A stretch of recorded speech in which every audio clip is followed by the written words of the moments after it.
It was in late December of my 21st year, and I found my pockets bare enough to once more seek employ by way of the Atlantic Ocean, doing whatever simple work a man with high spirits and low ambition could provide a ship's captain. This expedition revealed itself to be a cursed endeavor from the first breath, and soon would find ourselves adrift in near frozen waters, a sea of fog engulfing our entire world. For days that limped along endlessly, we struggled to ease the boredom by staring off into the mist, straining our eyes for the slightest break in the white hell stretching before us. On what could have been the 10,000th day, we saw it at last, the slightest of shimmers, dead ahead, and it was growing larger, brighter, and we were headed straight for that horrible, beautiful light. And in our madness we thanked God for delivering us into His grace. Little did my crewmates suspect we had been delivered instead to the gaping maw of the manscape. When the light that had overtaken us subsided, we opened our eyes to sight ever more miraculous. Dry land. We set sail for the island now before us, not far from swimming distance away, too desperate for the feel of grass beneath our feet to notice how strangely red the skies now looked, how still the water seemed despite our steady progress through it. Once we reached land, the miracles did not cease.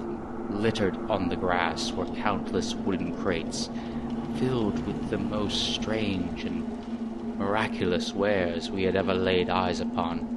Whether these belonged to another doomed crew or to the island itself, I will never know. But I am resolute in my certainty that the items were not of this age, or perhaps even this sphere of the cosmos. First, there were the boxer briefs, black as night and as comfortable as a glove, gently holding the curve of our nethers in ways the lovers we had left at home never could. Then there were the crates marked Crop Preserver, which contained wonderful ointments which cured us of the chafing that had long been a sailor's greatest misery. Then there were the twin oddities that were the Weed Whacker and Lawn Mower, vibrating wands which effortlessly removed the hair from our noses and unmentionables, respectively. And most curious of all were the shirts, all emblazoned with a single, enigmatic word, Manscaped.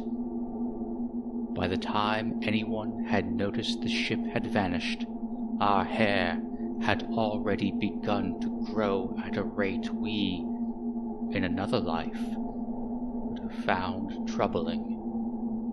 But the compulsion to shave, to style, to clothe oneself in form-fitting underwear, it conquered our minds in a bloodless coup, and all it asked in return for its gifts was that we stay in this manscape forever, shaving forever, a crew of stylish men trapped in a realm of perpetual grooming.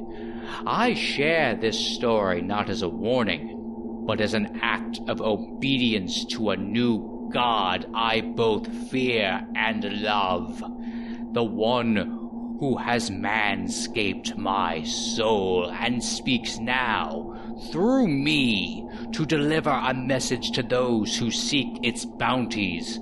Venture to manscaped.com and use offer code BOXOFFICEPULP, all one word, to get 20% off your order plus free shipping.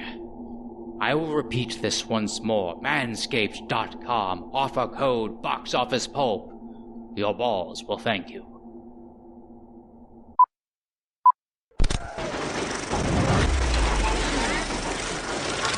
Here's Johnny. I'll be back. And you will know my name is the Lord. I'm walking here. I'm sorry, Dave. I'm afraid I can't do that. Groovy. Welcome to Box Office Pulp, your one-stop podcast for movies, madness, and moxie. I'm your host, Cody, and joining me tonight are my usual co-hosts, Mike and Jamie, but I'm not even going to give them a chance to introduce themselves. It takes forever. Hey. But more importantly, we're being joined by a journalist and Ghouls Magazine contributor and Moving Pictures Film Club contributor, Ariel. Hi, thanks for having me. Thank you so much for joining us. Now, I let Mike do all the communication here, so hopefully he didn't lie to me about the actual subject we're doing. Today we're doing a therapy session for Jamie, right? Because she finally watched Lake Mungo? Well, I don't consider Lake Mungo something I watched more than something I did to myself. Oh boy. Don't get me wrong.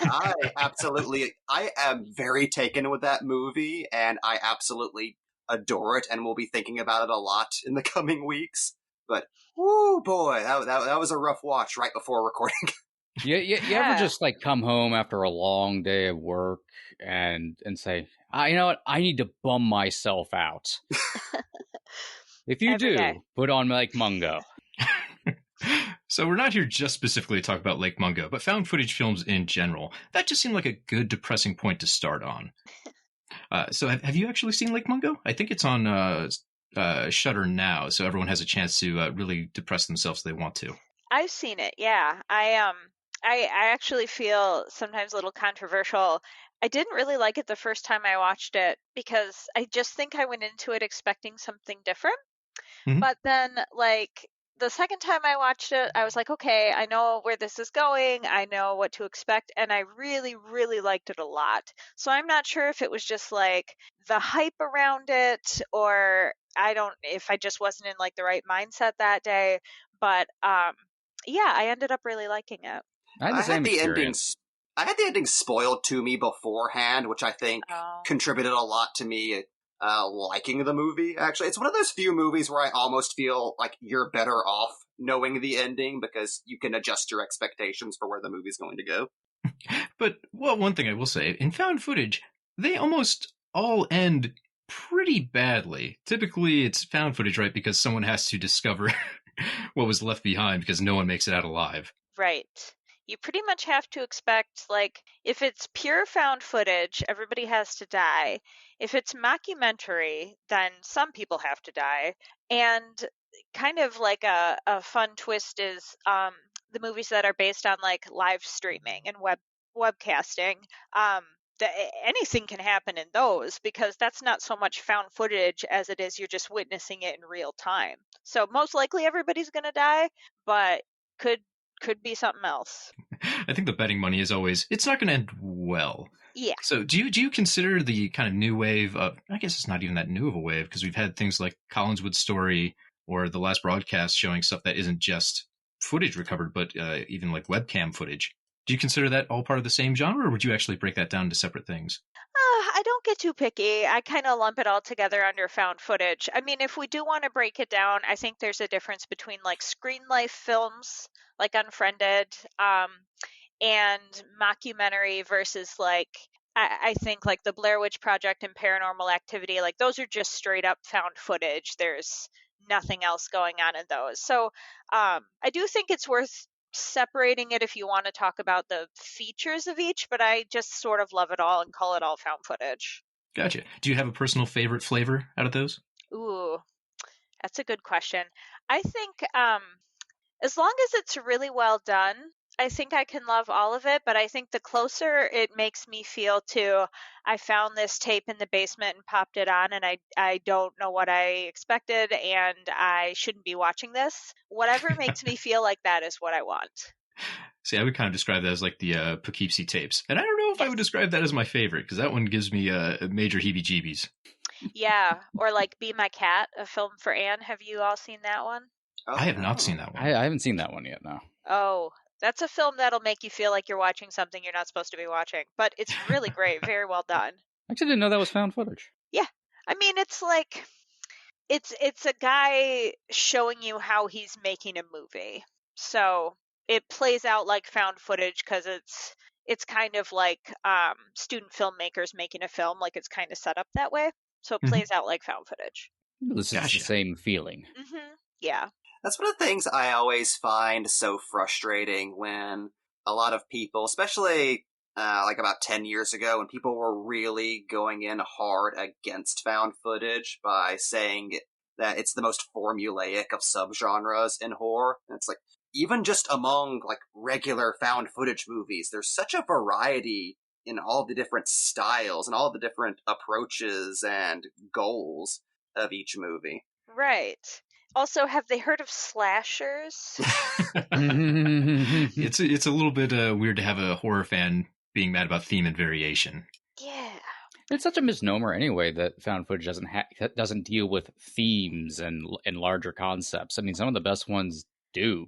I mean, we talked about some of them in our very first found footage episode, but since then, more and more have come out that have more done that. Like, it's funny looking at like the old wave. If you have Tubi, you can go look at a bunch of found footage movies that were made in about a 6-month gap after the Blair Witch Project came out. And they're all exactly the same, nearly identical. Like, it looks like they're shot in the same place practically. And actually, they probably all are. But that's what like found footage was known for a very long time. It's now we're getting into ones that actually do deal with larger pieces of storytelling. We talked about some like Cloverfield or As Above, So Below, but one that I'm like fascinated by is Butterfly Kisses, which I've seen since the last time we did an episode on this. And I'm starting to think you guys are just making up movie titles on me because I haven't heard this one either. No, that one exists. I wrote an article about Butterfly Kisses for Certified Forgotten. Okay. It's a really good article. That's actually how I first came across it. Because I was like looking up Butterfly Kisses stuff when I like watched it, and I just went through that for a while because no one really talks about Butterfly Kisses. Continues the proud trend of my state of being the found footage capital of the world. Don't know why. Well, it is like, Maryland is like 80% creepy ass woods. I've driven to your house at night. And managed to leave. As far as we all know. I really like Butterfly Kisses. And I mean, Certified Forgotten is a great site because their whole purpose is to bring attention to movies that don't get talked about a lot. And so Butterfly Kisses was a good opportunity. I'm really glad they let me write for them. That movie is awesome for a found footage fan because there are 3 levels of found footage happening in that movie. And which sounds sort of like it would be a mess, but it's not. It's really well put together and presented really well. So for those of you who said you hadn't seen Butterfly Kisses, I definitely recommend seeking it out. It's usually free on Prime, but it might be other places too. I think it's in a few different places right now. So you can spoil parts of it. It'll be okay. I'll survive. When you say there are 3 layers to the film, what does that mean? Yeah. So there's one layer of found footage where there are student filmmakers who are making a documentary about an urban legend. Mm-hmm. Okay, so there they are. It's like Sasha and some guy. I can't remember his name. Then the main like protagonist in the film finds the footage of the film they were making like in a basement, like his parents move into a new house and there's these tapes shoved under a stairwell, and he finds this student filmmaker's film about an urban legend. Well, he's an aspiring filmmaker himself and he wants to make a documentary about that footage, so he hires a documentary crew so that he can make a movie about the movie he's found.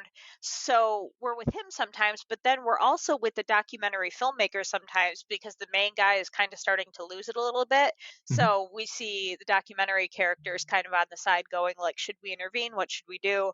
So there's multiple levels of like how you could approach the genre explored in this one film. And I just think it's packaged together really well. And it's got some really scary imagery. It's just like very well done. Well, it sounds like a fun concept, having movies essentially all the way down. Yes. Yeah, I really love whenever found footage movies are able to kind of take apart and explore like the different levels of media we're surrounded by.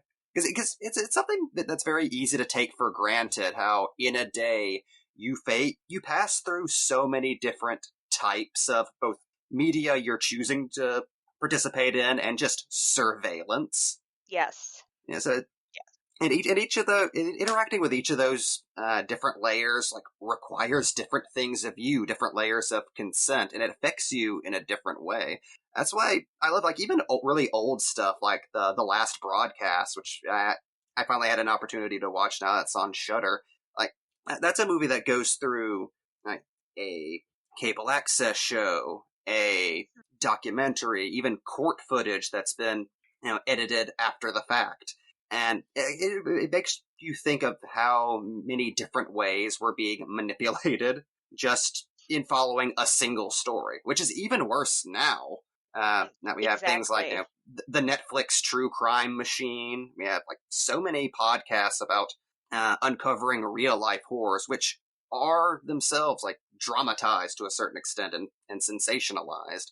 I really love found footage's ability to make us think about just who is showing me this story? Why am I being shown this footage? What is this supposed to mean? Yes.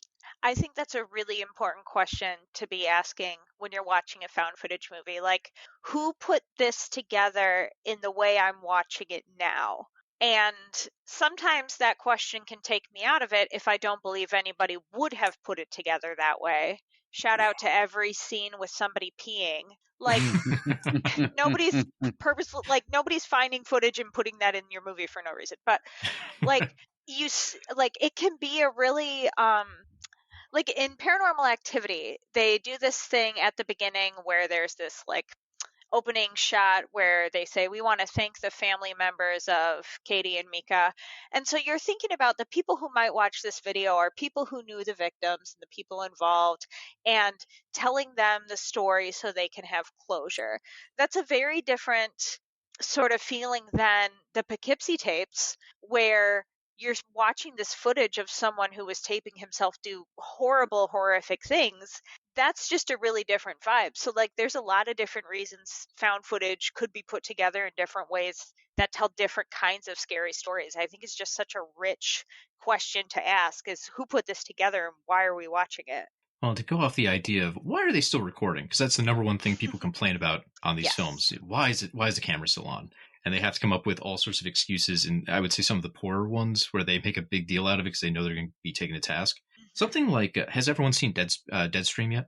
Yes. Yes. Okay, great. I can be open on this then. Something like Deadstream has a built-in excuse why they would record the entire time. He's trying to, put on a stream. So he has to be mounted with tons of cameras. There's got to be cameras everywhere. So you don't have to stop and explain why he's still recording. It's part of his shtick. And to go back to your idea of multiple realities kind of in the film, I don't know if anyone else felt this way while watching Deadstream, but the entire time I'm watching it thinking, okay, so this is just another one of his pranks, and this is his most involved one yet. But the nice thing is they never say that outright, it's all faked. It's not like One Cut of the Dead where you know the other side by the time it's done. So it's kind of fun because you get to watch it and think, okay, how would they pull this off? How are they fooling the audience this way? How are they sneaking the movie together? Yeah, it could have been a prank and we would never know. Plus, as a bonus to them, if you think of it that way, it excuses any special effect that's not 1,000% great. Exactly. Yes. Which the effects the monsters in that movie were excellent. I thought that was just an awesome example of independent filmmaking. That cop in particular was awesome. Yeah. It's got that wonderful Evil Dead 2 energy, which is what everyone says, but I think everyone's right.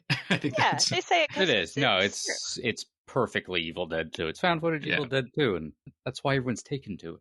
Mm-hmm. Plus, I would say it's a great example of when you have a focal character that isn't necessarily likable, but it doesn't turn you off from the film.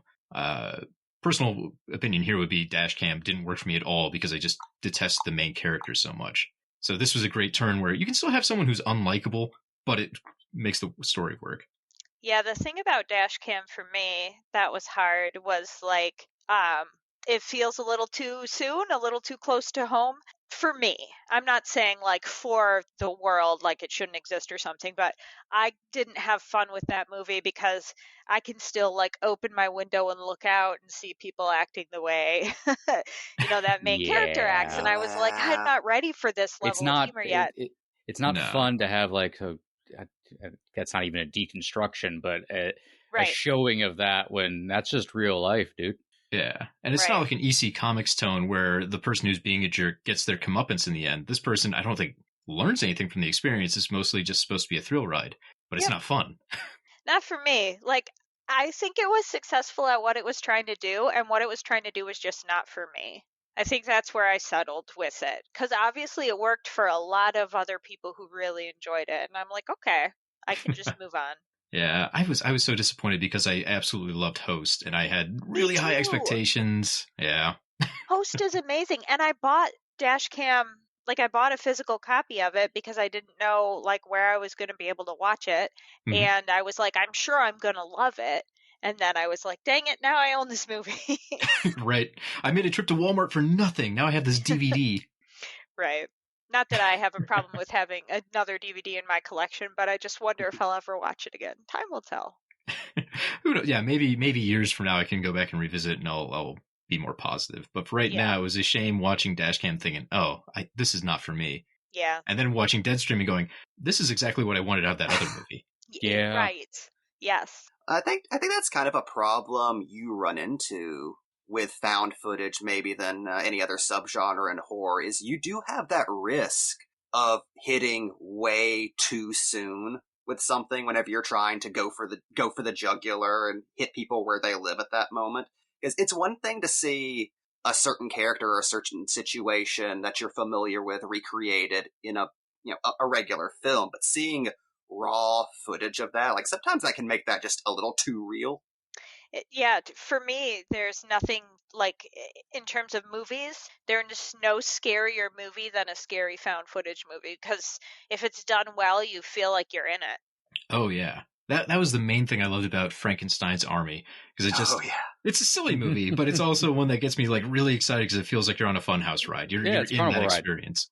I've not seen that. I'm putting it on the Letterboxd list right now. Oh, it's so fun. It's just a Wolfenstein movie. It's great. Yes. Essentially, yes. Yeah. Okay. Frankenstein's Army. It's going Not to be confused with Army of Frankensteins, which I see that. Which came out the same year. Yep. Yeah. They were right next to each other at my family video. I remember as a kid, I was super confused. It's really funny. But I'm more of a fan of kind of those funhouse found footage films. Like the VHS films to me particularly trip my trigger, especially the last two that Shudder's put out, VHS 95 and 99. Yeah, I liked both of those a lot as well. The original VHS, I don't like very much. Like, I remembered liking it more than I do, and then I rewatched it recently, and I was like, I didn't really love that. But the last two have been amazing. Yeah, it's been forever since I've seen the original, so I'm just going to leave that one good memories just in case. Just leave it, just let it be a good memory. I don't remember the second one at all. I really like the second one has some good parts. Two I've gone back and rewatched a lot. I did recently go back and rewatch one because of my excitement over 99, and I kind of agree. I like the last one. That's about it. It went from that was pretty good to that was fine. Well, there's that one segment that always comes to mind in VHS 1 that really drags the whole thing down, where it's like the one non-supernatural entry, and it just turns out to be the Ty West. And I love Ty West, so I was so disappointed. My favorite one. Oh, really? Yeah. Oh no! No, that's okay. So that's in the first VHS, right? Yeah. Yeah. So that's, if I remember correctly, I think it's the only entry in the film that doesn't hinge on like exploiting to and lying to women. I could be wrong about the first that. one. Yeah, the first one is the succubus section, so that's definitely that. What else is in that one? Is that the one with the slasher who lives in like static from the video frames? Yes, that, and the final one is the one with the house with the girl being sacrificed, which is the only time in that entire anthology movie a man does the right thing. Says, we have to go back for her. It's like, wow, there's one decent person in this. I will say, if you want to do like a gender analysis, the original VHS film is right there waiting for it. There's a lot to unpack, which isn't necessarily a bad thing. I just was kind of like, I wouldn't have noticed this when I first watched it, and I absolutely notice it now. Anyway, sorry not to be the bummer. It's kind of creepy though when you stop and think, none of those filmmakers knew what each one was making. That just happened. That is kind of wild. Going back to the idea of, I guess, found footage being as a way to extra torture women, I always think of the Blair Witch Project, and Heather gets put through the ringer, particularly back because she's the one with the camera. So everyone is suffering in that movie, the other two guys as well. But since the camera's right on her, the audience gets a really sharp focus on how miserable she is. She also gets that moment where she's off by herself, confessing to the camera, and her eyes are running. And, it was the big parody point of, I think it was a Scary Movie 1, where, the actor has all the snot coming out their nose, just kind of laugh at it. But the same thing happened in the sequel Blair Witch too, right? Like the final girl really gets put through the ringer compared to everybody else. She has her claustrophobic experience going through that tunnel. She has to watch all of her friends being murdered, and she's just crying into camera for, a good 40 minutes of that movie. Yeah. So I have a lot of feelings about this. The Blair Witch Project is my favorite movie of all time. And Full stop? Yep. Just like point blank period, favorite movie. And try as I might, I just don't really enjoy the 2016 sequel. I really, really wanted to like it. And I thought I would kind of like whatever it was, but it just didn't work for me. But the ending sequence does have some good scares in it. I forced my parents to go with me to an Alamo Draft House. So they don't like horror movies, and I made them go to the Alamo Draft House and sit there. And they got done, and they're both like, "We have headaches. We hate this. Why did you do this to us?" Yeah. But Mike, I cut you off. Oh, now I cut you off. Go ahead, Mike. Oh no, I was just saying the ending of Blair Witch is like really well constructed, even though I still kind of have issues with it more from like a storytelling perspective. I'm baffled by Blair Witch. I mean, it's cool. People who like it and people who really like it I'm glad you got something out of it, but right. I'm frustrated by it because it seems to. I remember listening to the commentary and hearing them talk about how they were really trying to figure out how to do a found footage movie because they hadn't done one before. Mm-hmm. And I feel that watching it. It makes so many mistakes that seasoned filmmakers like them should not have been making. It's just really basic stuff. And it's stuff that you wouldn't have seen in the original Blair Witch, despite it being, the progenitor. So there's just all these like tonal mistakes and a lot of found footage tropes that hadn't really been in found footage movies in like 10 plus years at that point. Yeah. And something that really bugs me in newer found footage movies is when they go bananas with all the different cameras. Yeah. Because I'm like, did somebody really find all of this footage and put it together chronologically? They all had timestamps. There was a time codes I could follow from the drone footage, the ear cam, the vest cam, the camcorder. There's so many cameras, and it would actually be really interesting, like, if they shot a bunch of stuff and then just like didn't put in all of the footage from one of the cameras. Like, that would be a really interesting found footage movie. It would be really confusing for the audience potentially, but it would be more believable because it'd be like, oh, that camera got destroyed or was never recovered. But you're telling me in the 2016 Blair Witch that all those drones and GoPros and what have you were all recovered and put together perfectly. Like, as a it maybe just don't make it a found footage movie if that's what you want to do. All that drone footage that was in there because they had access to drones. Right. Gotta have your drone shots. Serve no purpose. Oh if I can defend the movie for 1 minute, because I am a fan. Please do. Yes, please. All right. The drone, I admit, the extra drone footage is mostly there to like increase production value, give some nice shots of the woods.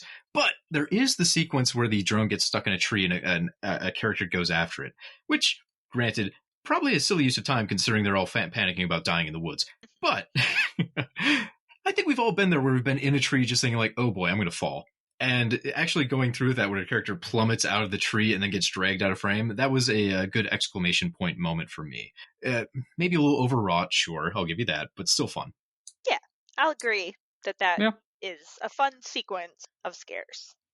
Although in that part, it did drive me crazy because they couldn't turn the drone off before they tried to rescue it. So the whole time I'm thinking like, they're going to cut a thumb off. The blades are still going. Why are they doing this?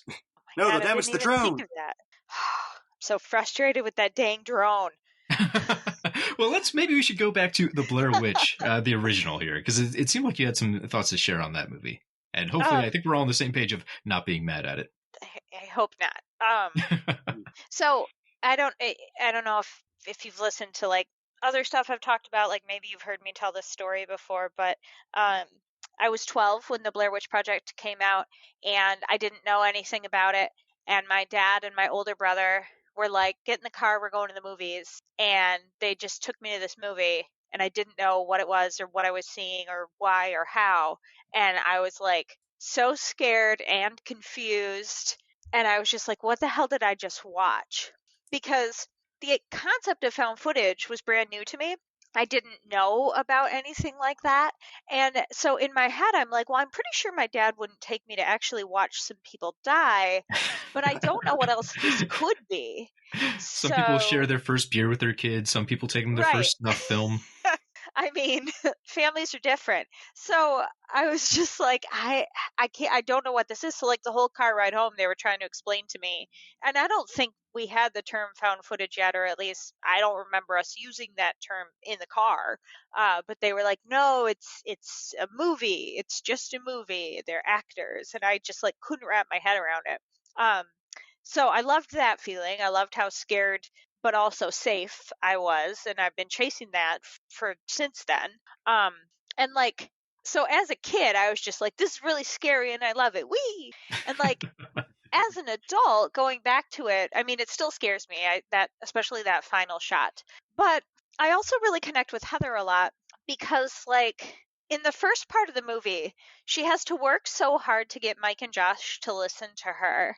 You know, she's the director, but they're like not really taking her direction at that well. And she has to be the one who's like keeping them on track. But when she asks them for help, they opt out of responsibility enough so that they can blame her later. When she's like, hey, you guys, what way do you think we should go? They're like, you're the director, you decide. So it's like they don't want to listen to her or listen to her like only when it's convenient for them, so that later they can say this is all your fault. And so I actually get really sad when she blames herself in the camera, because I'm like, this isn't all your fault, Heather. Like, yes, it's your project, but like, you know, Mike kicked the map in the river. Like, let's talk about that for a second. It was useless. Well, apparently. So and then, you know, for so many years after that, the conversations around the Blair Witch Project were, oh, Heather's such a bitch. She got them all killed. She's so screechy. She's screeching harpy. Like, just really awful misogynistic terms around Heather. When really, I think it's what was said earlier about the fact that she's the one holding the camera. So she's the one we're with most of the time. And she goes from, you know, trying to shout to be heard to being blamed for everything. It's almost like, so I have this idea that, like, you know, the town blamed all of its problems on this Blair Witch that probably didn't exist, and just sort of using this woman as a scapegoat. But they kind of do the same thing to Heather, and they kind of make her the Blair Witch when they put all the blame on her, even though the blame could be placed elsewhere. Anyway, yeah, those are my thoughts about the Blair Witch Project. That's a very interesting take. That's something that's never really occurred to me. But yeah, that is all over that movie. Also, I'm sorry, but imagine watching that movie and thinking Heather's the one who keeps yelling. Right. Right. And then you like factor into like what's going on like on the actual like quote unquote set of that movie, where a lot of that stuff is kind of happening for real to the actor who's playing Heather. So it's a weird instance of life imitating art, and those two things giving back and forth. A unintentional witch allegory happened. Yeah. Yep. And you know, Heather Donahue, who plays Heather Donahue, she was the only woman on set most of the time too. So like, she had to be feeling that. I've never heard her say that, and you know, she hasn't done a ton of interviews, but I've never heard her say that. But I just have to imagine like that had to be a factor in 1999 or 98 when they were shooting it. Oh yeah, I remember as a kid even being kind of surprised that the main character of the movie was a female student filmmaker, because even that like seemed like kind of new and not something like we were used to at the time. So the thing that really gets me, though, about the Blair Witch Project is I have friends who aren't big horror people, but they will tell me the Blair Witch Project is one of the movies they don't want to watch because they saw it as a kid and it still makes them afraid of the woods. It's in my mind, it's the for people from the 90s, it's their version of The Exorcist. It's that movie that everyone kind of has that reputation against. I think that that's true. And also, like The Exorcist, you'll probably be okay if you do decide to watch it. You know, like I love The Exorcist, and it does still scare me to this day. I accidentally watched it when I was 8, and that was traumatizing. But like now, it's like my mom has a story about going to the drive-in to see The Exorcist in the 70s and being terrified. But like as she watches it now, it's not as scary to her. So if you're out there and you're afraid to watch the Blair Witch Project, you should do it. You'll be okay. Totally fine. Well, I think it's different now, too, because part of the big draw of that movie was, right, not understanding what its deal was. It was a pioneer. Yeah. It also had that amazing tie-in marketing that if you didn't know any better, could kind of trick you into buying into all the lore that was happening in this film. And it was that really amazing documentary. Yeah. Came out, which is on Tubi. As a kid, I didn't get to go see it in theaters, but I was able to watch that documentary. Like my parents recorded on VHS and like, here, watch this. While they went to go see the real movie, so I got to watch that and just imagine what the Blair Witch Project was. My parents were going to take me, but honestly, the commercials for it kind of freaked me out, so I'm not watching it. I just like it was on the table though. Yeah. Meanwhile, I don't know what series events led to this, but I distinctly remember watching that for the first time with my parents on a bootleg VHS, so it looked shittier. That should be the special edition of the Blair Witch. They like purposely run it through 5 more VHS tapes. Oh yeah. I feel like I got the primo experience there. Yeah. I don't know if anyone's looked at the DVD of the Blair Witch recently. I rewatched this yesterday, and it has, in my mind, the most frustrating special features menu in the world because they applied the found footage aesthetic to the names of the special features. What are they? I have the Blu-rays. I think they might be named differently. Oh man, I'm trying to think what it was. So it doesn't say like audio commentary. It says like audio features, but it's in like, it's an animated form. So the letters keep fading in and out. So you have a hard time reading what the hell they're trying to tell you it is.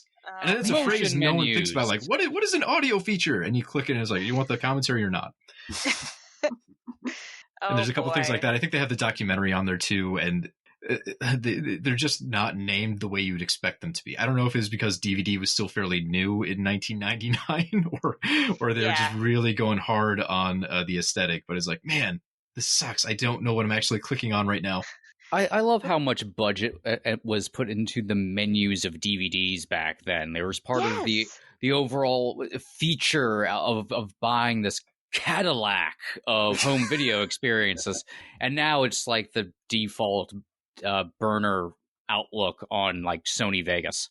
Oh man, I'm so glad we're talking about this because I really feel strongly about DVD menus, which isn't a sentence I ever thought I'd say. But like people who grew up with streaming don't know the wild west that DVD special features and the menus were, because they figured out that they could really cheaply add just a bunch of stuff. They could just like dump stuff onto a DVD, call it a special feature, and we would pay more for it. And they already had all this stuff laying around anyway. And then they'd give it a wicked menu, and you would like put the DVD on at your sleepover, fall asleep, wake up in the middle of the night, the menu's still playing. Yes. You don't turn it back off, like it just plays for 6 hours. You hear the Indiana Jones themes for like 8 hours in a row. And do you all remember the like the anti-theft, anti-piracy act that were like, you can steal a car? Yep. Yeah, those were the days. I gotta remember, I will always associate the Julianne Moore thriller The Forgotten with being the movie that's at the beginning of the Hellboy DVD. Oh, yeah. That's the only reason I remember that movie, which no one liked when it came out, I really remembered, but it will always be the prelude to Hellboy forever. It's stuff like that it's little things like that aren't there with streaming. Yeah, today's kids will never know, losing an entire afternoon to the Monty Python and the Holy Grail special features. Well, right? Okay, so Jamie, didn't you and Mike watch like Halloween 2 that had like all the original 1980s commercials included in it this year for Halloween? It was Halloween 4. Oh, Halloween 4 with like all the original exist, I think, for broadcast Halloween commercials. 2, though. Yeah, actually it does. Because I think that has like some of the added other stuff, and there's a TV edit of the first one too. Yeah, it wasn't like an actual like original broadcast, but it was a reconstruction of like what the broadcast was for the most part. Apparently, it is fairly close. Because I would think that'd be the best experience. I would buy those special edition DVDs if they put out movies from like the 90s that were recorded off of cable. So you get all the commercials, like the station mark at the bottom and all that kind of stuff. Yeah, they do that for old like boomer television collections where they'll show like the end. Like you can buy like a whole day's worth of broadcasting with like commercials and stuff added in. They would be printing money if they released that for our generation. If you did that for like Ariel monsters, I'd be there. I'd just be throwing money at my Saturday television. morning cartoon blocks, the actual ones. I remember one Saturday morning.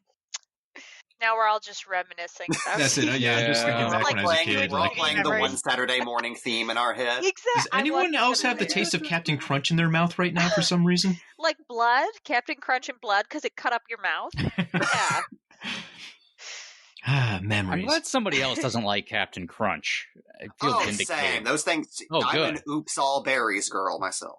Did I invite all of you guys on the show just so you could dogpile on my Blair Witch and Captain Crunch opinions? Cornflakes. Fine, more for me. Yeah, that's the thing. So Mike only eats those flavorless bran flakes that they gave to mental patients in the 40s. Well, this will keep your impure thoughts away. All right, I'm gonna rein us in because I won't hear any more Captain Crunch slander. Hey man, my own house, no less. If you want to eat razor blades, that is your business. I actually particularly liked it dry. No milk for me. That was the way to go. Extra crunch. What is happening? Okay, there's sorry. more air than cereal in those little clusters. You know, I said no more monsters, right? All right, so anyway, this was my segue back to the found footage world. It's not a substantial subject, but it's one I've been thinking about for a while. A couple of years back, they announced they were toying with the idea of doing a Friday the 13th in a found footage style back when it was a bigger fad. Right. And I've always wondered, I don't think it'd work for Friday the 13th, but there's got to be like one of the big franchises where found footage would totally be a great fit. And in my mind, it was the Texas Chainsaw Massacre. And I can't believe they haven't done this. So now every time they roll out like another so-so Texas Chainsaw Massacre, I'm just thinking like, you could have paid a guy like $2,000, give him a really bad DVR and just throw him in the woods. And I bet he could have come up with something better. I just wanted to quickly ask, why wouldn't it work for a Friday the 13th movie? I kind of feel like it would work well for that. So I'm curious why it wouldn't. You would have the summer camp idea of someone filming. There's just... So in my mind, I went towards Texas Chainsaw Massacre because that one's always had the kind of grittier feel, you know, like even in the first one, the camera's right up in characters' faces and it just feels uncomfortable. And I think that lends itself to the filming style you could have if someone just had a camera in their hands as they're running through the woods. Friday the 13th, I don't know. It's a little bit more slick than that. I know they're low budget films, but it's always felt like it's had a slightly more polish to it. So in my mind, it's just the two don't necessarily connect. I don't have a great, strong reasoning. Just instinctively, I go, I don't know if that's a good fit. Oh, but imagine the found footage sequence of like finding Jason's shack with his mother's head there. Release it as a VR experience. I want to go through this. I just want to see the GoPro strapped to Jason's head, so you just watch him kill. Oh god, that would be so sad. Just like while he's turned away, you strap a GoPro to him. He doesn't know. What does Jason do? This is like zombie you're Jason just walking what through does the Jason woods? do all day? And it turns out he just stares at his mother's head. That's and going to be the... we hear Jason cry. Yeah, well, as long as we all agree it would not make any type of sense in Nightmare on Elm Street franchise. They're in their dreams and they're still dreaming. That's when it would go sci-fi, though. I'd be for it. Hold up, no, here's the idea. It's a YouTuber dreaming about making YouTube videos in their dreams. It's okay, the worst entry. I'm in. Let's do it. I'll watch it. I'll buy the DVD. I'll watch the DVD menu. Let's go. The bar's been so low, I think, on the Friday the 13th series, or not Friday, I'm sorry, Nightmare on Elm Street, right? Like, after Freddy's dead, you can screw around. We're going to take it. It's something new. It's been a while. Do it in 3D again. 3D found footage. So, have you guys seen found footage 3D?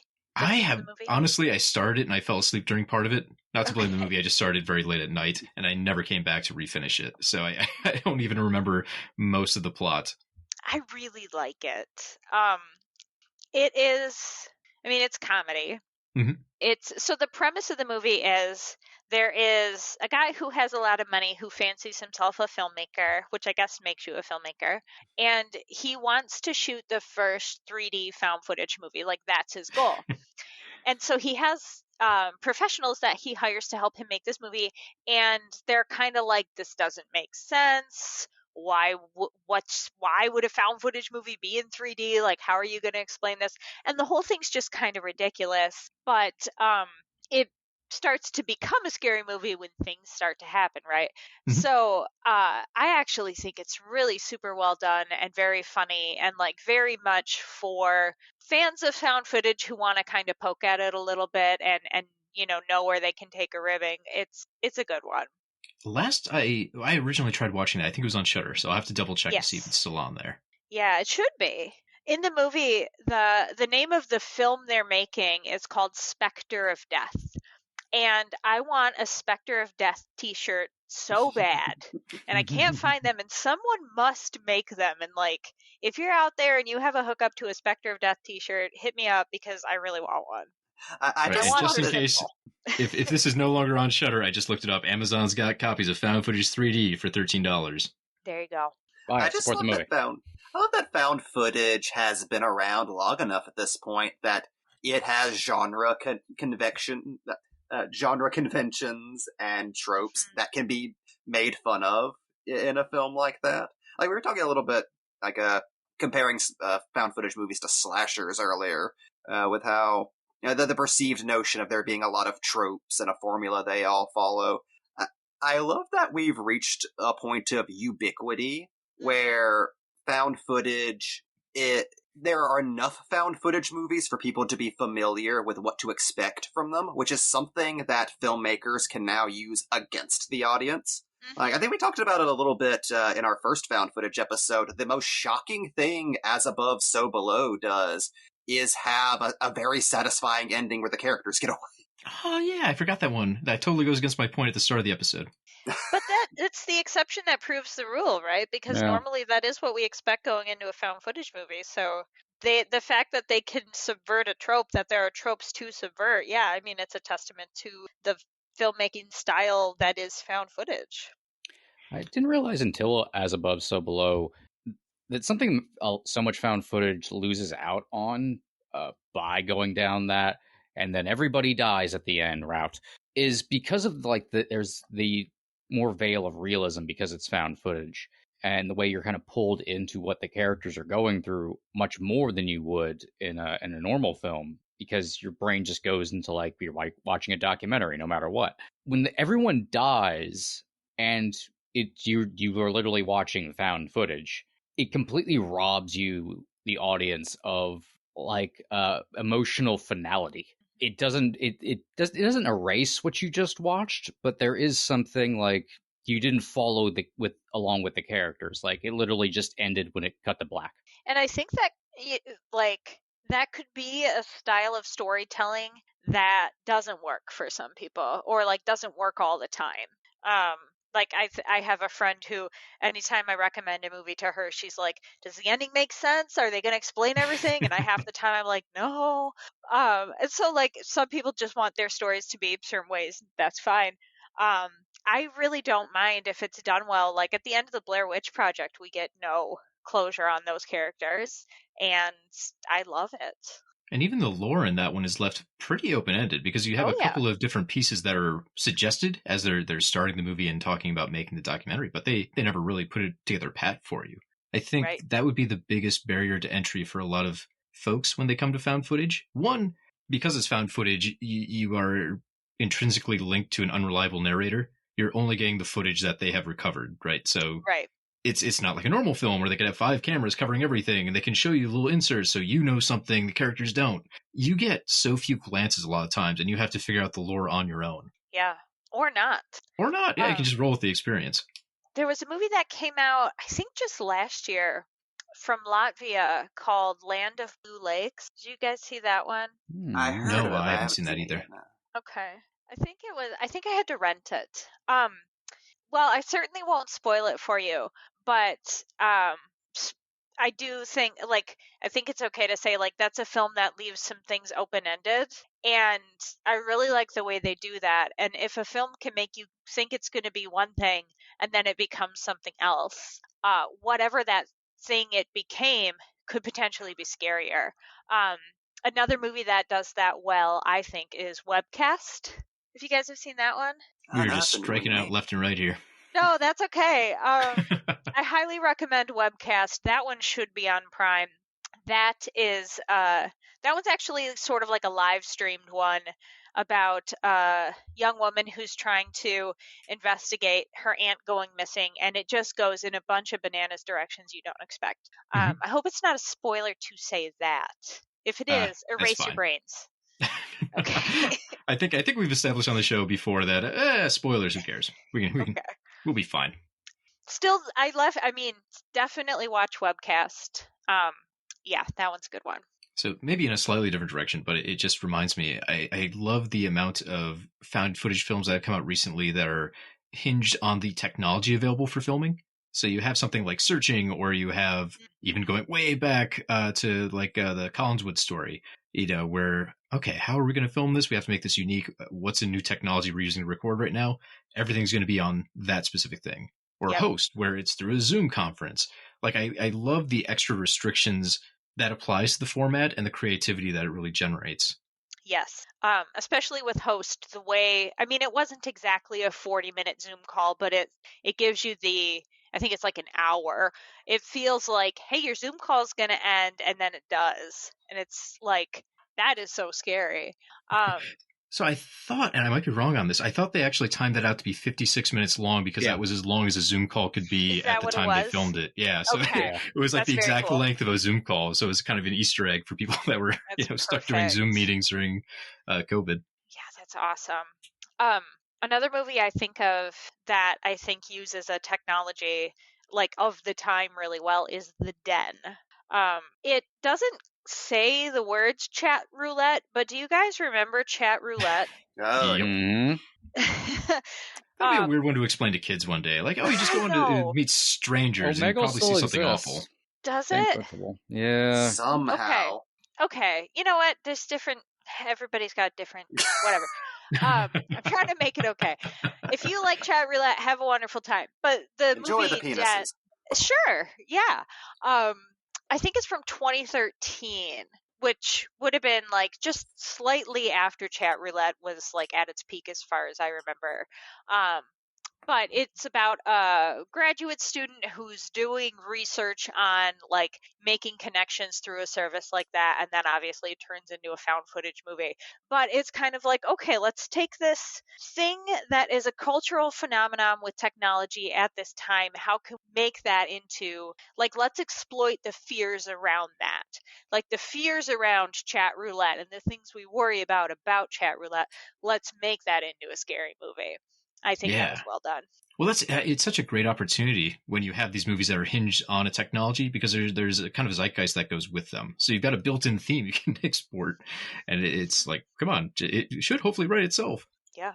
Yeah, it's easy to forget just even like the older, like proto found footage stuff, like mockumentaries, like Man Bites Dog and Cannibal Holocaust. Even that was playing with fears and concerns about where the culture and technology was going. I mean, Cannibal Holocaust exists because of a lot of really exploitive, let's photograph the quote-unquote natives and make them look savage documentaries that were going on in Europe at the time. I mean, it's as much problematic stuff as is in Cannibal Holocaust itself. Like, it's also important to remember, like, there was really bad stuff being done with those kinds of documentaries for real at the time. Like, even something like that had like a conscience to it. It was playing on people's fear of what was very new technology. It's very true, and we roll our eyes at it now. But the last line of that movie being like, wondering who the real monsters are, like that had to be impactful at the time in the context of we're framing other people as monsters, but we're doing monstrous things. Like now it sounds silly, but I don't think it probably did at the time. Every cliche had to start somewhere. I mean, we were talking about The Exorcist earlier. It's like, yeah. One of the reasons that movie is so terrifying when you're a child is whenever you actually believe that Satan is real and is a thing that could potentially exist and strike you, that movie is absolutely terrifying. Well, and as a kid, you probably see it before you've seen the 40,000 knockoffs that have used the exact same formula. Yes. Yeah, that's what was so terrifying when that was a drive-in movie. That's why, stuff like that becomes the talk of a nation, is whenever it hits on a very specific fear that's very of that time. Kind of like whatever's going on with Terrifier 2 right now. Yeah, I have not had a chance to see that yet, but I cannot wait, because that movie is really hitting a nerve with people that I did not expect. Yeah, I enjoyed it personally, but I'll leave it at that. Everybody's coming out of the woodwork to talk about Terrifier 2. It feels like a cultural event for some reason. I'm so happy this is happening. If you had told me a year ago that Terrifier and Smile would be like the big horror movies in a year, I would not have believed it. Especially the same year Halloween Ends comes out, and they're like, no, we want Smile. And Scream 5. Yeah. Scream 5 did pretty good. I think a lot of us were not sure how that was going to happen. It has been a busy year. It has been. Yeah. Well, it came out at the very start of the year. But yeah, the Terrifier 2 thing is amazing to me because coworkers who aren't movie people at all, they ping me one day to be like, hey, what's the movie that's making everyone throw up? And I'd be like, oh, Terrifier 2. Wait, Who told you about Terrifier 2? How did this come up in your conversation, your daily stand-up meeting? Right. It's like, where'd you learn this? Where'd you find this? Who told you that word?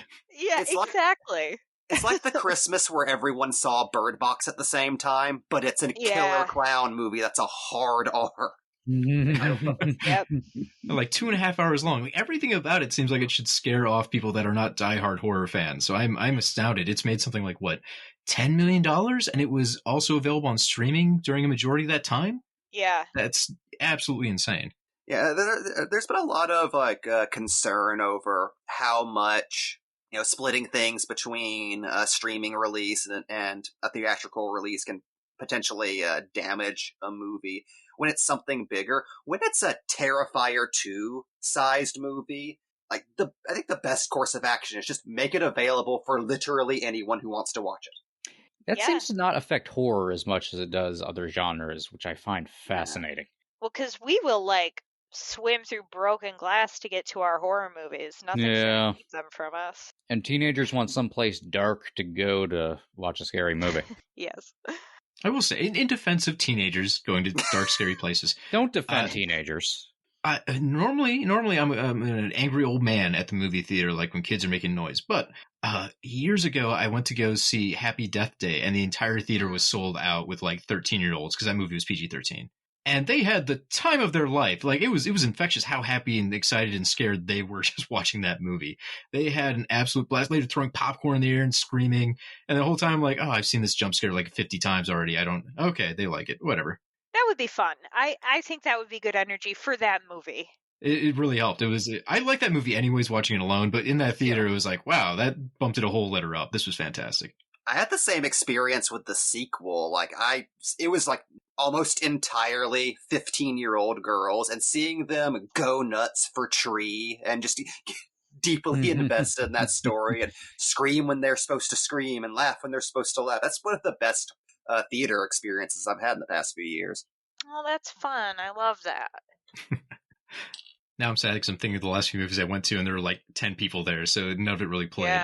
Yeah. Or Jeepers Creepers Reborn, where they didn't have the movie. What?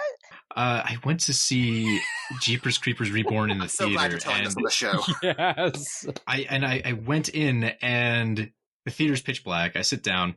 I've ordered food because it's one of those theaters where you can go pick up some chicken wings, go eat them in the theater. Yeah. Nothing's happening. No previews are playing. I'm like, this is getting a little weird. I think they said it's supposed to start at 7, and it's a little past 7. People? This is a mostly sold out showing, and there's a bunch of kids in there, and they are just losing their minds. They're screaming and hoot and hollering it was recess for them, and their parents are just we brought them here to shut them up, but we can't do anything about these kids. So I'm panicking, my food's ready. So I run out of the theater, get the food, expecting them to start the movie without even any previews because it's so dark. I think there's just no pre-show. I get in there, they told me, oh yeah, we didn't even put your food order in, we forgot. So we'll do that now. What? So I run back to the theater thinking, like, I'm going to miss the start of the movie. I get there. It's still pitch black.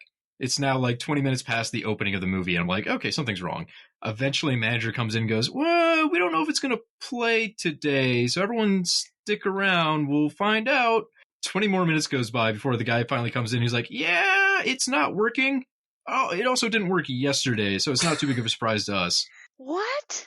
Right. And they have like one showing per day. And yeah, the previous showing also didn't work. For some reason, they thought they were just going to get this one to magically work and didn't warn us that. So people sat around this dark theater for 40 minutes waiting for a movie. They had like one family was so mad because they ordered food for like 5 kids.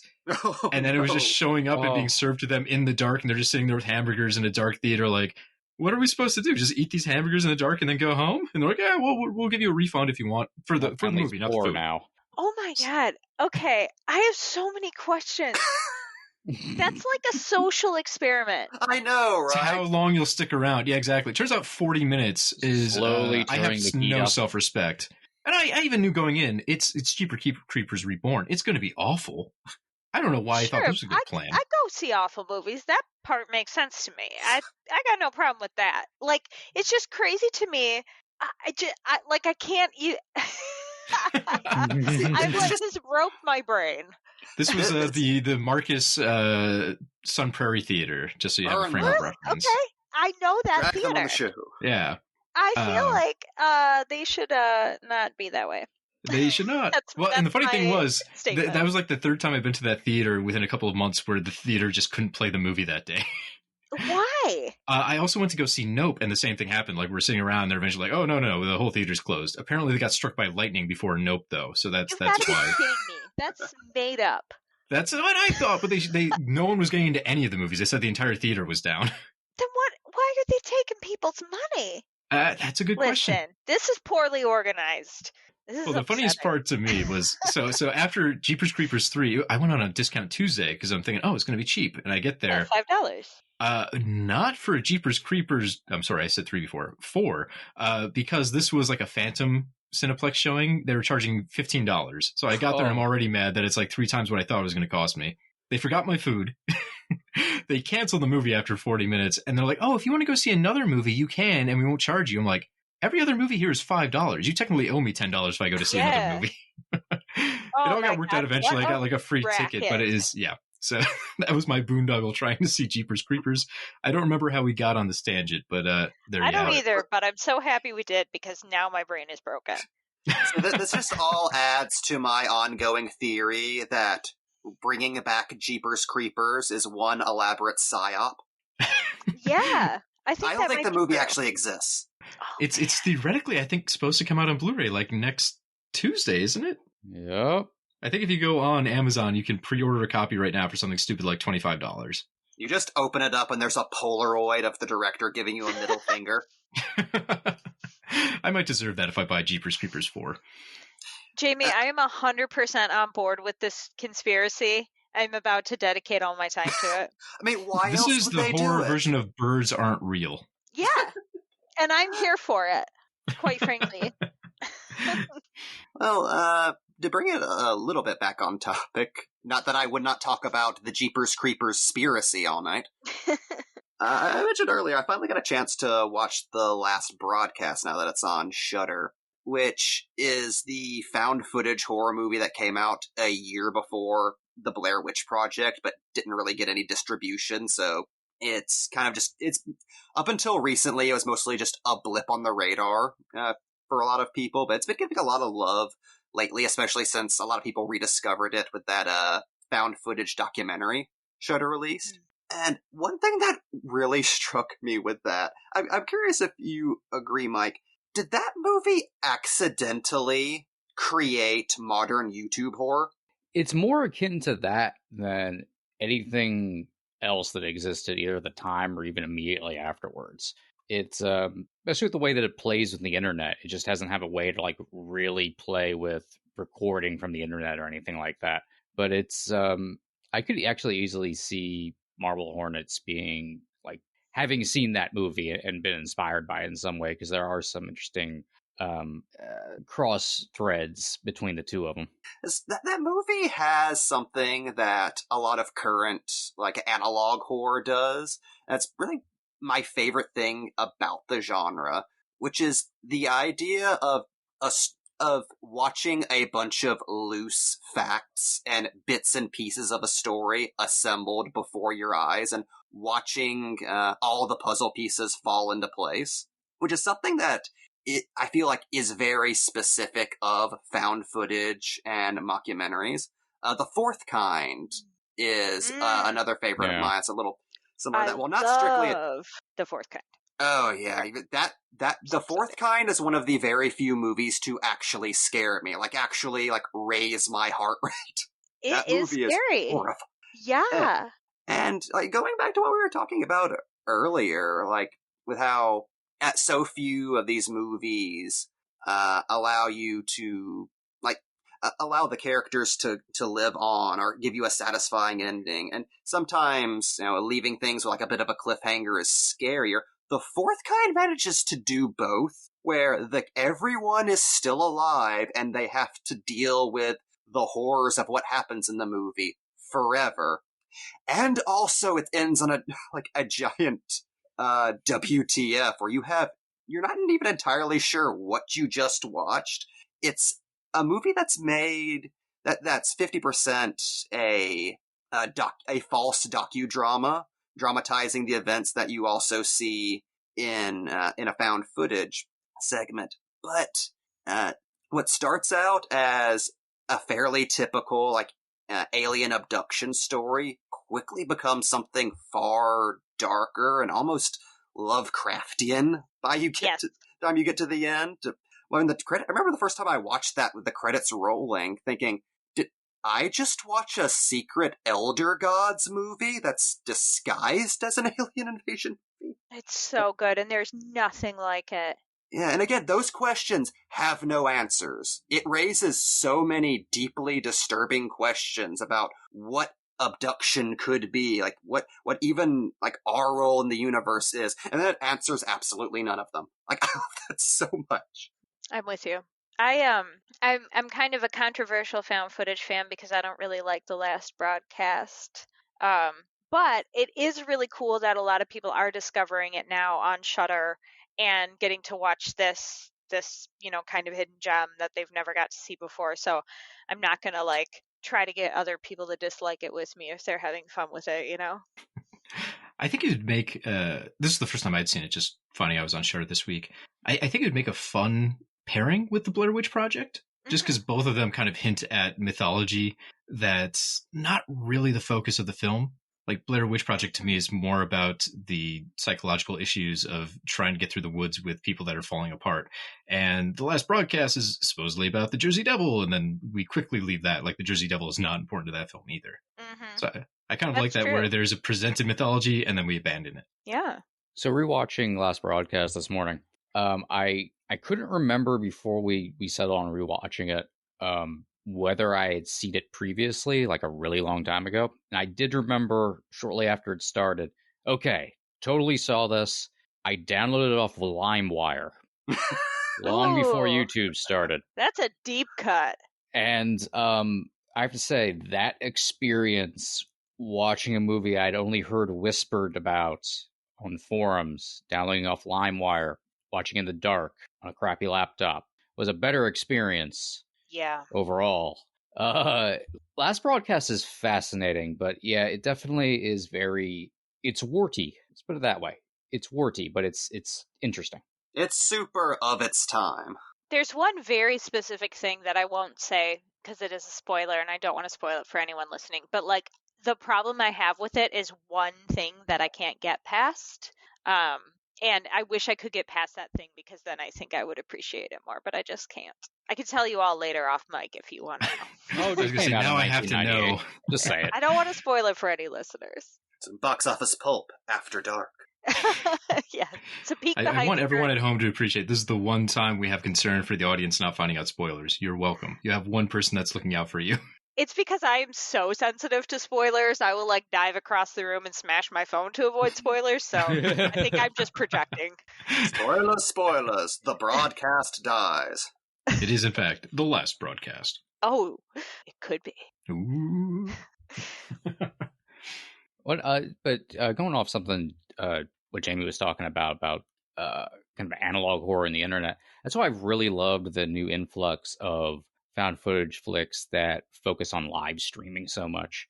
Is live streaming has such it's a different way of letting the events unfold where you can kind of have a real time element to it, very like softly, but because it's a live stream, it gives the main characters, I think, a little bit of an added energy because they're in host mode in some way. So there's less. I find there's less meandering. I think Deadstream obviously had that. That was comedy. What I really like is Gonzium Haunted Asylum. Yes. That was, I mean, it's up there with. I actually like it more than Grave Encounters, and I fucking love Grave Encounters. But I agree on both. Yep.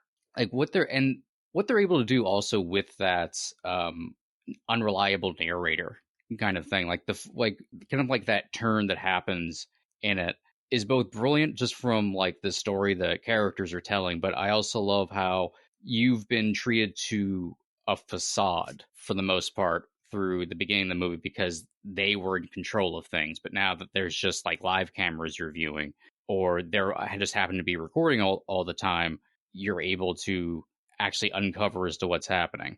And also maybe one of the freakiest fucking scenes I've ever seen in a found footage flick, which is the guy moving every time the camera turns away. Yeah. Yes. I love it so much. That movie does it perfectly. The exciting things about live streaming are that anything can happen. Like the footage doesn't have to be found.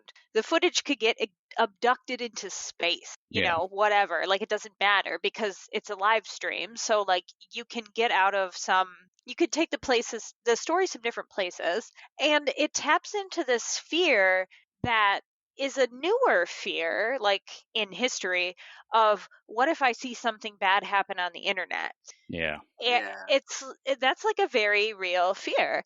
And tapping into that fear, which we've talked about before, like using the technology of the time and the way to make a scary movie, and the fact that literally anything could happen, I think live streaming horror movies should be some of the scariest when they're done well, and Gonjiam Haunted Asylum is just perfect. And there's also that added factor with new live stream horror that is something I've never seen replicated anywhere else. Which is something that's obviously been on a lot of people's minds over the past couple of years, which is the idea of being connected to more people than you could imagine while also being completely alone. Oh yeah, that's so true.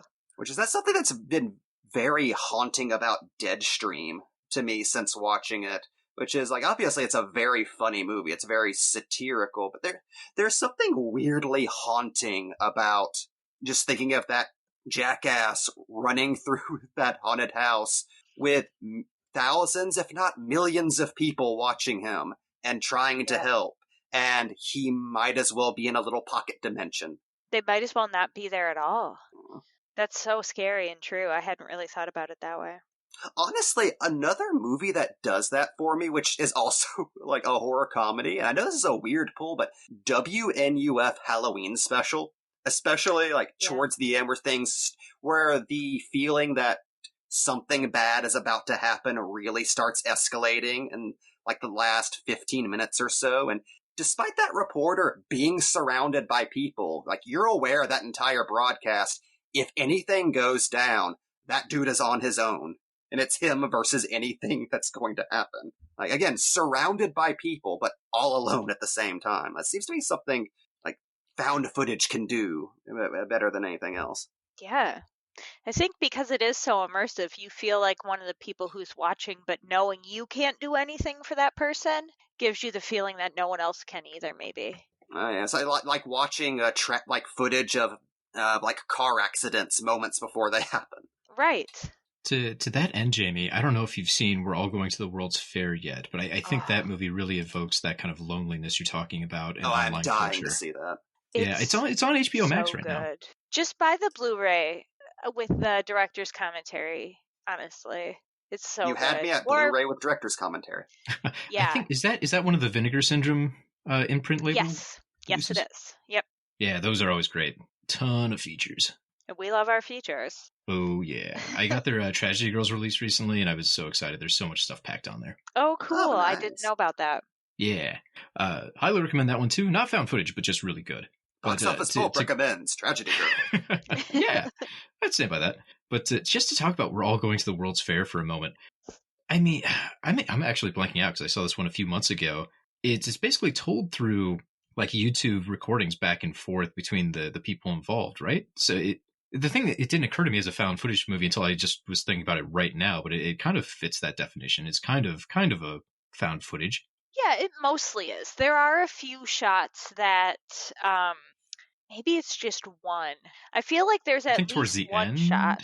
Yeah. There might. I don't want to give too much away. Not that no, there's me like. either. But it's mostly like videos and screen life style. Like it scratches the found footage itch for sure.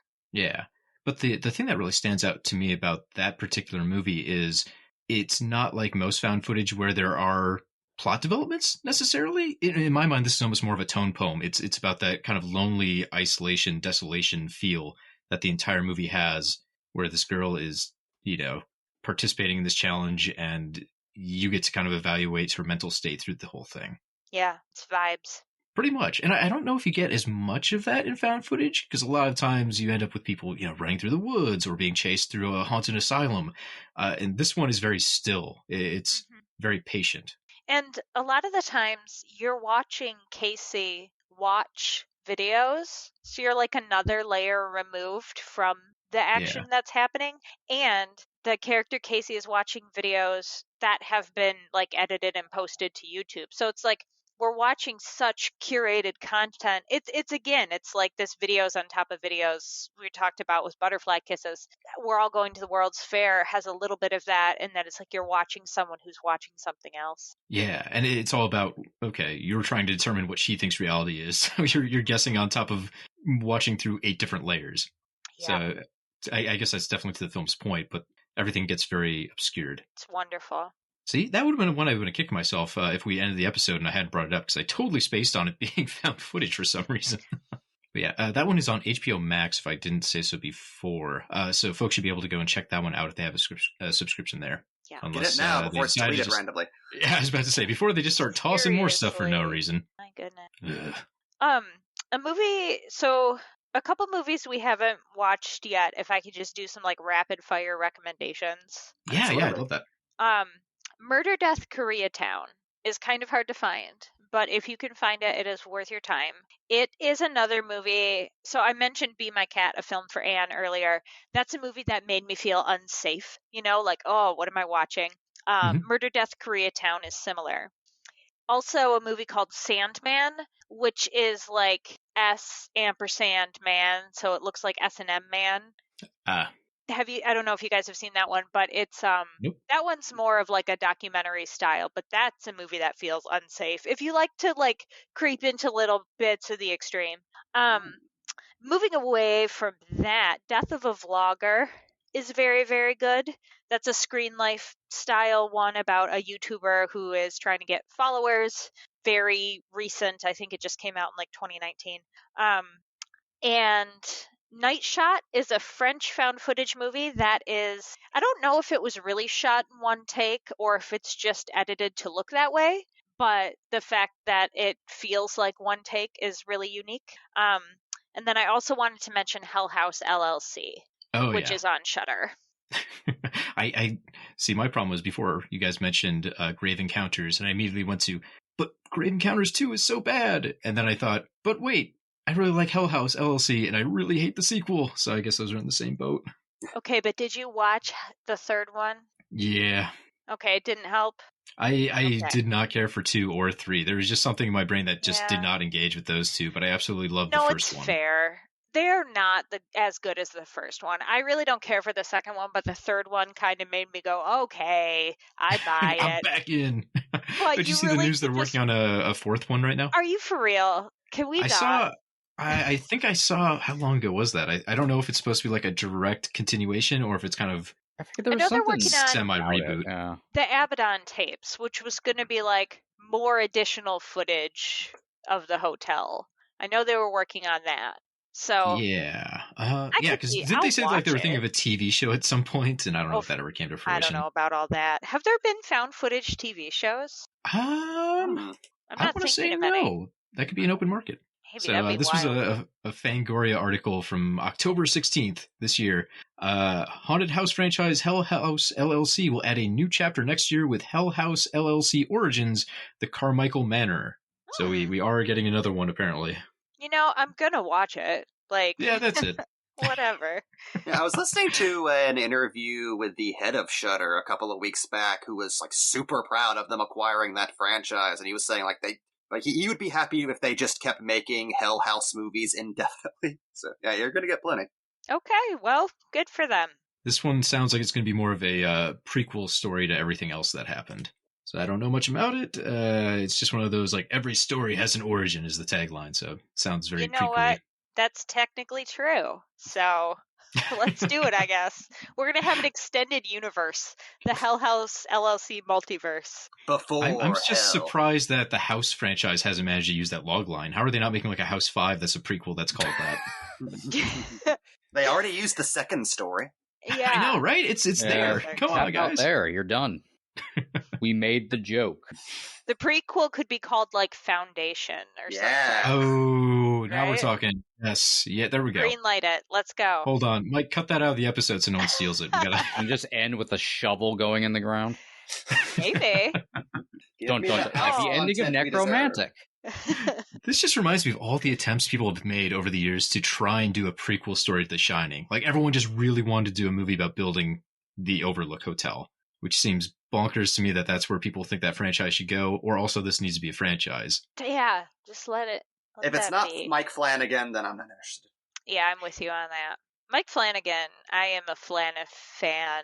Oh, I don't know what we're supposed to call ourselves. Fan of Flan. Yeah, you're right. That's Flan, whatever we are. Fanigans. I'm a big fan. Fanigans. Yeah. The Kingcast guys have to have like a cult already for that dude. We just got to find out what term they're using and latch onto it. One of us. I don't know if you've been paying attention, but he's on TikTok now because of all the Twitter drama, and his TikToks are delightful. And he's so unassuming. I feel like I don't understand TikTok, and it's too late to try. I think he's posting more on Instagram as well. So if you just want to look at him posting like pictures of his life, you can creep on him. Okay, I'm into it. Yeah, I'm of the age where my experience with TikTok is being sent to it via other social media apps. So I'm kind of with you on that. I'm not learning to do social media. I am comfortably in my mid-30s. Don't come at me with that. I'm just saying we all have to get ready for it and understand the lingo, because before we know it, we're going to have a TikTok found footage horror movie, and we're going to need to know how it works. That's true, and at that point, I will get on board so I can understand the movie and have an opinion on it. I think TikToks can only be like 2 minutes long. This is going to be so many different TikToks strung together. You're going to have people like retweet. I don't even know the terms. They're going to be like pairing together. It's going to be awful. Hey, people are already trying to do like ARGs and little horror shorts on TikTok. It's starting. It's going to happen. I do like how many different kinds of media like to give horror creators different ways to be creative. I do think that's cool. The best thing about TikTok in my mind is it is teaching an entire generation of like 14 and 15-year-olds how to edit, and they're all immaculate at it. It's amazing. We can get these people making movies. You're going to have the slickest editing you're ever going to see in your life. They're all going to be just the best at it. Guess that's the silver lining, eh? I'll take it. Yeah, why not? I just get a lot of TikToks at work of large dudes rubbing their stomachs. Mike, is this your For You page, or are these being sent to you? No, if I'm being paid for it, it's different. These are being sent to me. Okay, it just sounds creepy. I get when you paid say it for that this, technically. Okay. Oh, yeah, sure. Okay, no follow-up questions. Make your money. No, yeah. I get paid for it. I get that, and I get Nazis. What? It's a fun day at work. What do you do? Can I ask you that? I don't know. Do I want to leave it a mystery and just have you be confused forever? I'll just invent a job that doesn't exist. So either it would way, probably it's be fine. better than what I do, which is internet safety evaluator. Okay. I examine content on YouTube for Google and Holy shit. for checking for low quality kids content or like click farming stuff or hateful content or content that's harmful. I watch so many people build bombs. The elections have been fun for Mike. Oh, every time something happens in the news, it's, you know what's the scariest fucking found footage movie ever? Get hours upon fucking hours of live stream footage from inside the trucker caravans protesting COVID. Mike, I am really sorry that I asked. I mean, not for me, like, because it sounds like a lot. Like, I hear stories about people who do your job, and it seems sort of just like this mystical thing that someone out there does. But, like, yeah, you are actually really doing that. Like, I hope you're okay. I want to send you a blanket and, like, an ice cream. Please, I'm holding on because I'm hoping one day he gets basically the Sinister treatment. Like, he just has to put these videos together.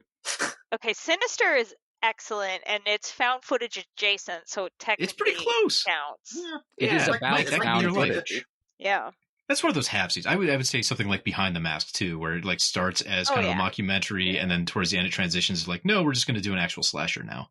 Yeah, it's good enough. You can lump it in. They count. That direct-to-video Hellraiser movie where they just conk in a couple of scenes that are found footage. Oh, is that that was Revelations. Okay, yes. Movie I was going to say any Judgment, Revelations. But that's not a movie. Judgment Day is a movie.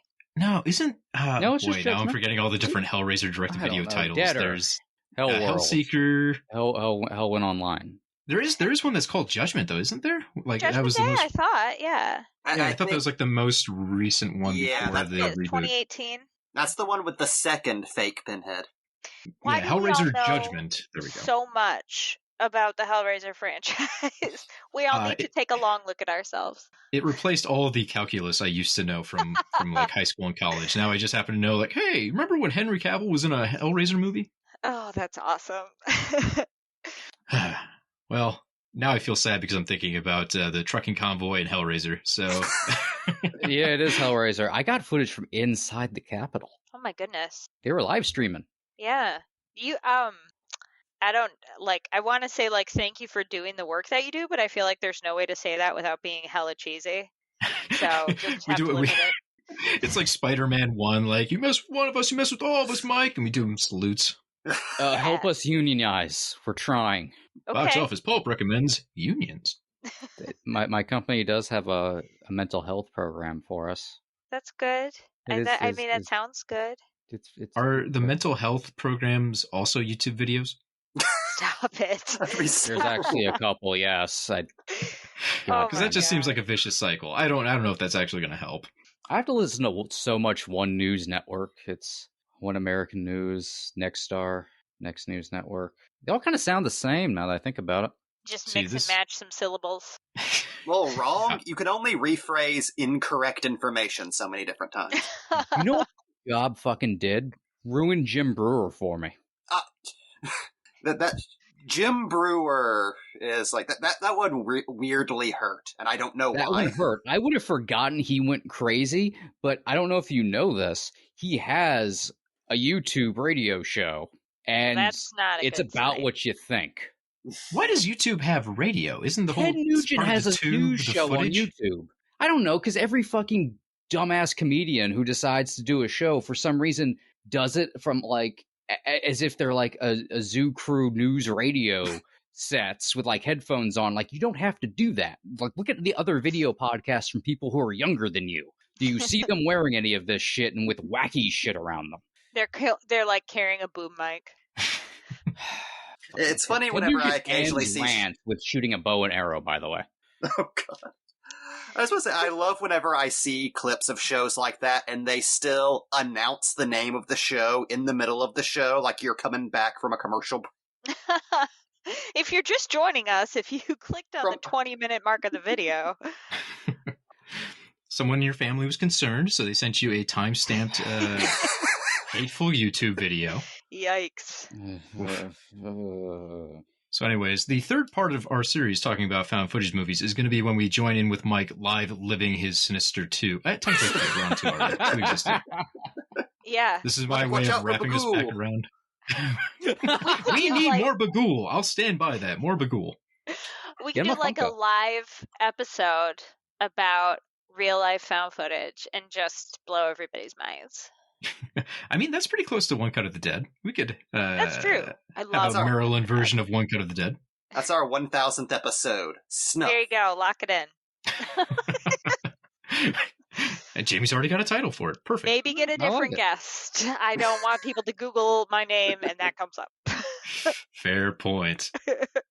All right. Well, I think before we go back down the old YouTube rabbit hole, we're going to wrap things up, folks. Thank you so much for listening. If you want to find more of us, you can find us at Box Office Pulp. We are on, I forget, a myriad of different services. You can find us on Spotify. I haven't had to actually do the closing for a while. I forget all the services we're on every time. Every time. I told you, Mike, we should just record like an outro and use it every time. You can find us. Just type Box Office Pulp on the internet. You'll find us. We're on Twitter, as long as that's still around, at Box Office Pulp. Ariel, if people want to find more of your writing, where can they get that at? Yeah, absolutely. You can follow me on Twitter for as long as that exists at @Ari_Hellraiser. You can also find me on Letterboxd at the same name, and I'll post all my writing and stuff to Twitter, but most of it will be at ghoulsmagazine.com, so you can find me there. Awesome. So, folks, you got homework. She gave us a great list of found footage movies to go check out. So now I feel like a teacher. I'm actually saying you have to report back in next week and have an essay written for each one of those. Penmanship will be factored into your grade. Oh, God, not penmanship. I'm screwed. I know. In these days and age, it's important. I have to know what you're writing on the grocery list. It's important. I have the worst handwriting, just for real. So, but I don't have to do the homework because I'm. That's true. Yeah. I got nervous for a second. Oh no, you passed the course. You're fine. Oh, whew. All right, folks. That's a wrap. Thank you so much for listening in. And like that, he's gone. This is Box Office Pulp Guy, and this has been a Pulp Podcast production. Now please, please, please, put a gun in my mouth and pull the trigger and say goodnight. And now, on with the show.